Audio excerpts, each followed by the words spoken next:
Hi friends, welcome back to our channel INB jobs info. Friends, Andhra Pradesh అటవీ శాఖలో forest beat officer, assistant beat officer, forest section officer ఉద్యోగాలకు apply చేసుకొని prepare అవుతున్నటువంటి అభ్యర్థులకు ముఖ్యమైనటువంటి update. ఈరోజు ఆంధ్రప్రదేశ్ పబ్లిక్ సర్వీస్ కమిషన్ వెబ్సైట్లో ఈ ఉద్యోగాలకు అప్లై చేసుకొని ప్రిపేర్ అవుతున్నటువంటి అభ్యర్థులకు పరీక్షకు సంబంధించినటువంటి హాల్ టికెట్స్ని విడుదల చేయడం జరిగింది. ఈ వీడియోలో ఈ హాల్ టికెట్స్ ఎలా డౌన్లోడ్ చేసుకోవాలి అనేది క్లియర్గా చెప్తాను. వీడియోను పూర్తిగా చివరి వరకు స్కిప్ చేయకుండా చూస్తే కంప్లీట్ ఇన్ఫర్మేషన్ తెలుస్తుంది. హాల్ టికెట్స్ డౌన్లోడ్ చేయడానికి డిస్క్రిప్షన్లో నేను లింక్ ప్రొవైడ్ చేశాను. దానిపైన క్లిక్ చేస్తే మన వెబ్సైట్ ఓపెన్ అవుతుంది. అందులో మీకు డైరెక్ట్ లింక్ కనిపిస్తుంది. క్లిక్ చేసి డౌన్లోడ్ చేసుకోవచ్చు. ఇక్కడ మీరు చూసుకున్నట్లయితే Andhra Pradesh public service commission official website అయితే నేను ఓపెన్ చేశాను. ఇందులో మీకు హాల్ టికెట్స్ని డౌన్లోడ్ చేసుకోవడానికి సంబంధించినటువంటి లింక్స్ అనేవి యాక్టివేట్ కాబడినట్టుగా స్క్రోల్ అయితే అందుతుంది. మీరు మీ మొబైల్లోనే ఈ హాల్ టికెట్స్ని డౌన్లోడ్ చేసుకోవచ్చు. ఫస్ట్ ఇక్కడ మీరు చూడండి, download hall tickets to the post of forest beat officer and assistant beat officer in AP forest subordinate service అని చెప్పి ఇవ్వడం అయితే జరిగింది.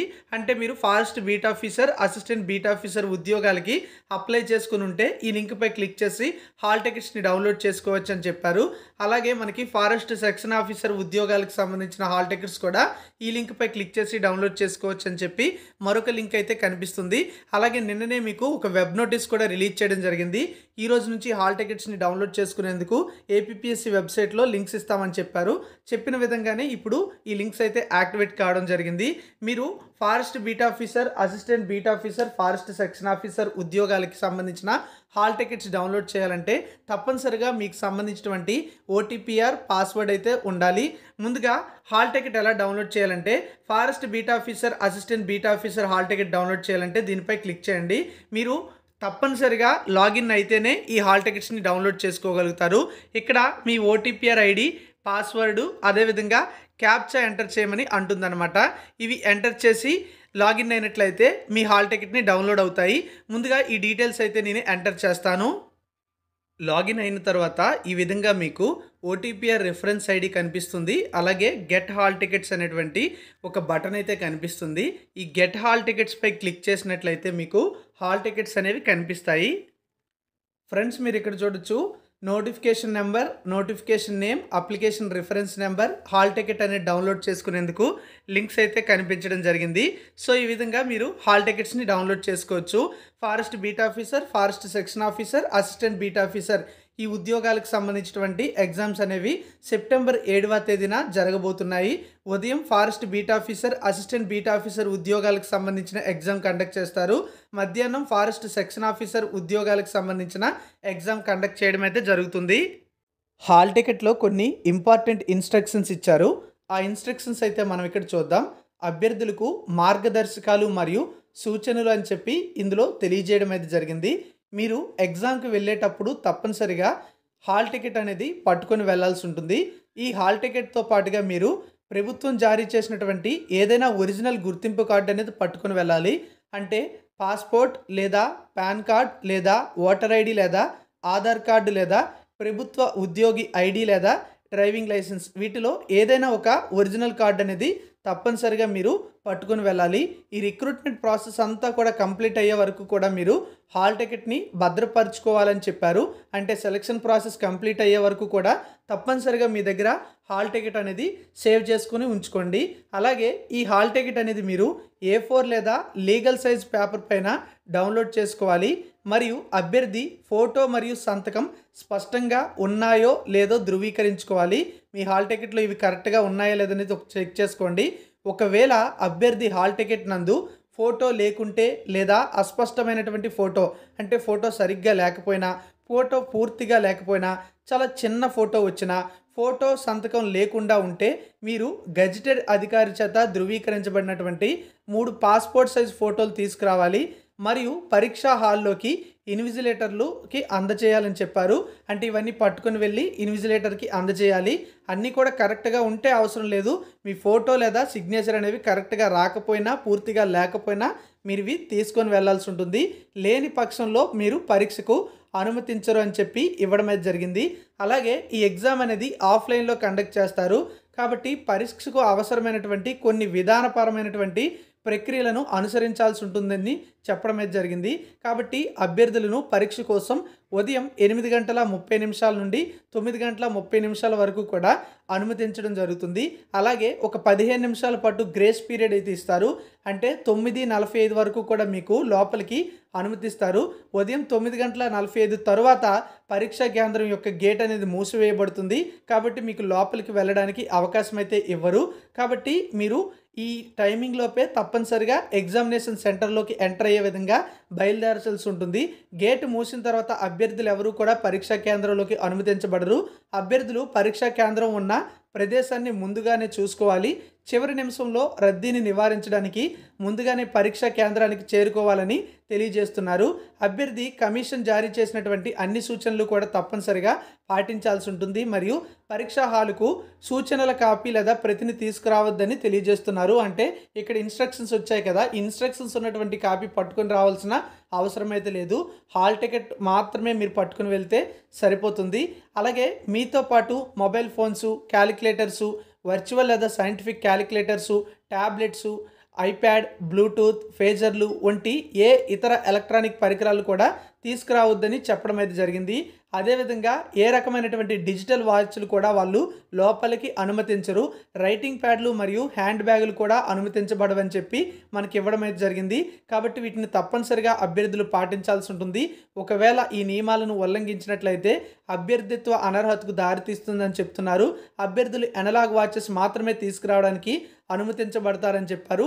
అంటే ముళ్ళు ఉంటాయి కదా, అలాంటివి అయితే పట్టుకొని వెళ్ళొచ్చు, కానీ ఈ డిజిటల్ వాచెస్ అయితే లోపలికి పట్టుకొని వెళ్ళడానికి అవకాశం అయితే లేదు. అభ్యర్థులకు బాల్ పాయింట్ పెన్ మాత్రమే తీసుకురావడానికి కూడా అనుమతి అయితే ఇస్తున్నారు. అలాగే మీరు ఎగ్జామ్కి వెళ్ళేటప్పుడు మీకు సంబంధించినటువంటి 10th degree certificates, integrated community certificate, అదేవిధంగా caste certificate, non creamy layer certificate, 4th నుంచి 10th వరకు కూడా స్టడీ సర్టిఫికెట్స్, వీటన్నిటి యొక్క ఒరిజినల్ సర్టిఫికెట్స్, ఇలాంటి జిరాక్స్ కాపీస్ ఏవి కూడా పట్టుకొని రావద్దు అని చెప్తున్నారు. అయితే వాటిని తర్వాత నియామక ప్రక్రియ కొరకు సిద్ధంగా ఉంచుకోమని చెప్తున్నారు. అంటే తర్వాత సెలెక్ట్ అయ్యారనుకోండి, మీరు సర్టిఫికేట్ వెరిఫికేషన్ జరుగుతుంది కదా, అప్పుడైతే ఉండాలి, కానీ ఎగ్జామ్కి మాత్రం ఇవేవి కూడా పట్టుకొని రావద్దని చెప్పారు. అభ్యర్థులకు చెందినటువంటి ఆధారాలను పరీక్షా కేంద్రం అధికారులు ధృవీకరించిన తర్వాత మరియు పైన పేర్కొన్న నిషేధిత వస్తువులు తీసుకురావడం లేదని నిర్ధారించుకున్న తర్వాత మాత్రమే అభ్యర్థులు పరీక్షకు హాజరు కావడానికి అనుమతించబడతారు.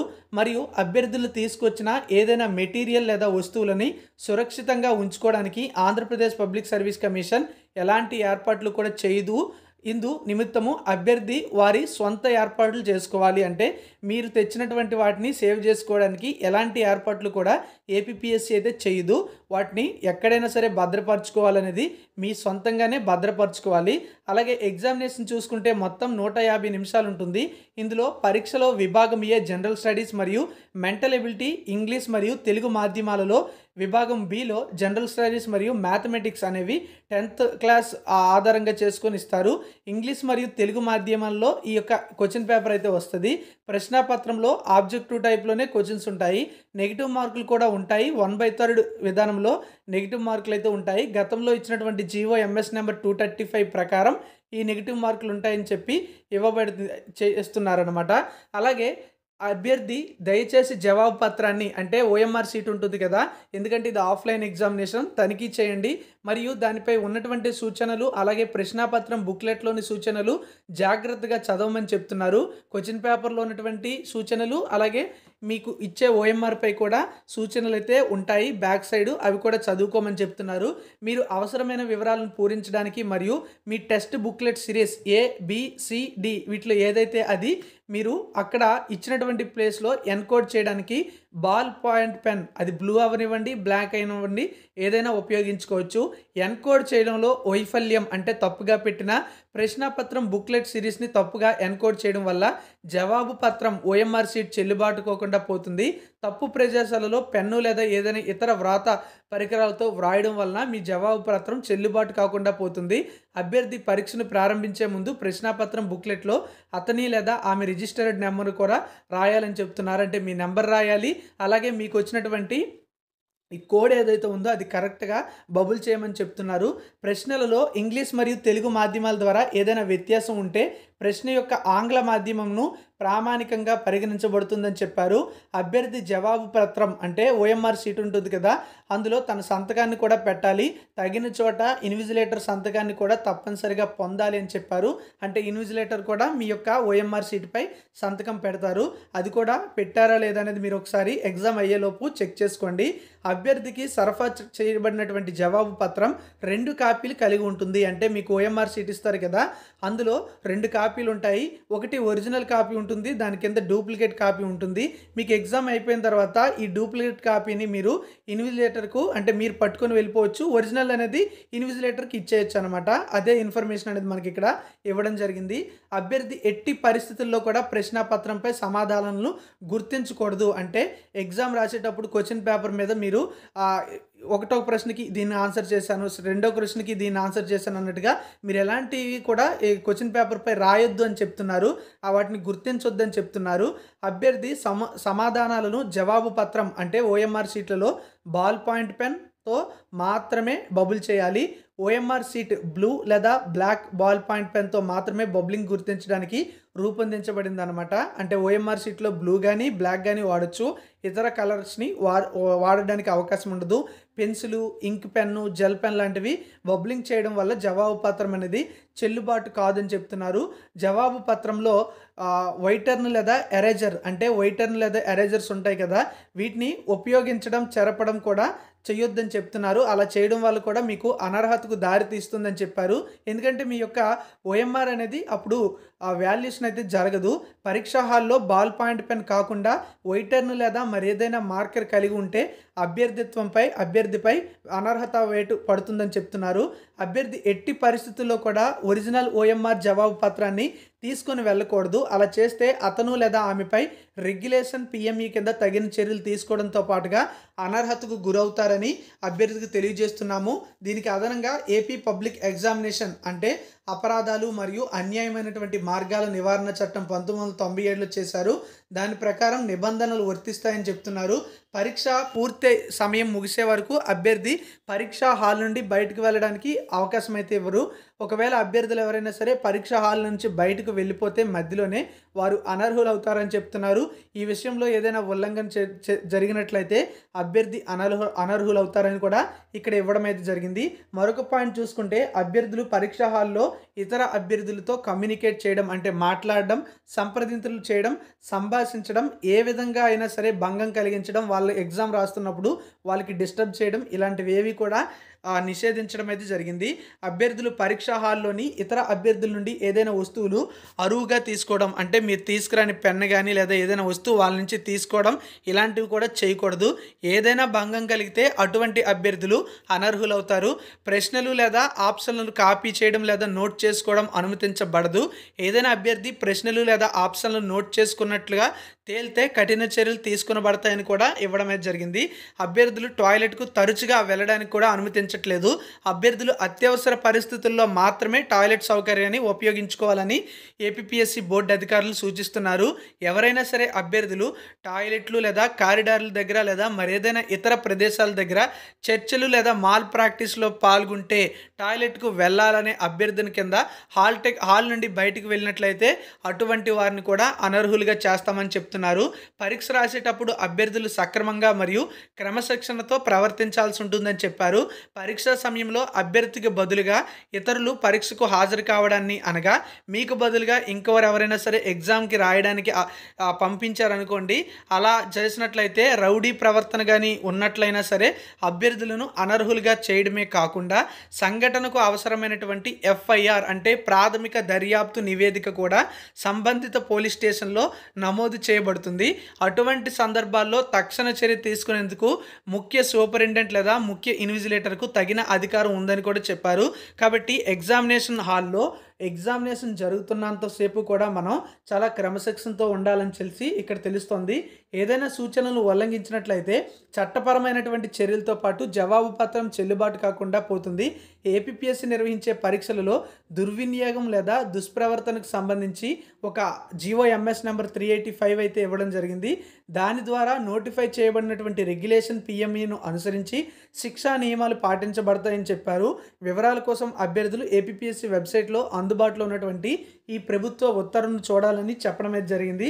పై సూచనలు అంటే ఇప్పటి వరకు ఇచ్చినటువంటి అన్ని సూచనలు కూడా పాటించాలి.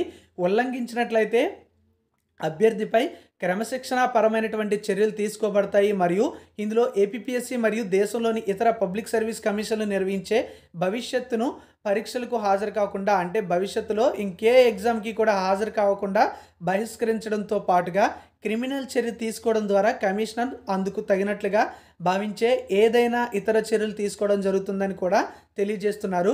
అలాగే నోటిఫికేషన్ నెంబర్ 6/2025 జూలై 14, 2025లో నిర్దేశించబడినటువంటి షరతుల నిర్ధారణ సంతృప్తికి లోబడి పరీక్షలో ప్రవేశం తాత్కాలికంగా ఉంటుంది. మరియు తదుపరి దశలో అనర్హత ప్రమాణాలు మరియు అవసరమైనటువంటి సర్టిఫికెట్ల ధృవీకరణకు లోబడి ఉంటుంది. అడ్మిషన్ లేదా పరీక్షకు హాజరు కావడం అనేది నియామకం లేదా ఎంపిక కోసం హక్కును అందించదు అని కూడా ఇవ్వడం జరిగింది. అంటే మీరు ఈ ఎగ్జామ్కి అటెండ్ అయినంత మాత్రాన మీకు జాబ్ వచ్చినట్టయితే కాదు. ఎందుకంటే ఇది నియామక ప్రక్రియలో భాగంగా నిర్వహిస్తున్నటువంటి ఒక దశగా మాత్రమే మీరు భావించాల్సి ఉంటుందన్నమాట. ఇంకా మీకు ఏమైనా డౌట్స్ ఉన్నట్లయితే నోటిఫికేషన్ అనేది ఏపీపీఎస్సీ వెబ్సైట్ నుంచి డౌన్లోడ్ చేసుకొని ఒకసారి చూడమని కూడా ఇక్కడ మనకి ఇన్స్ట్రక్షన్స్లో ఇవ్వడం అయితే జరిగింది.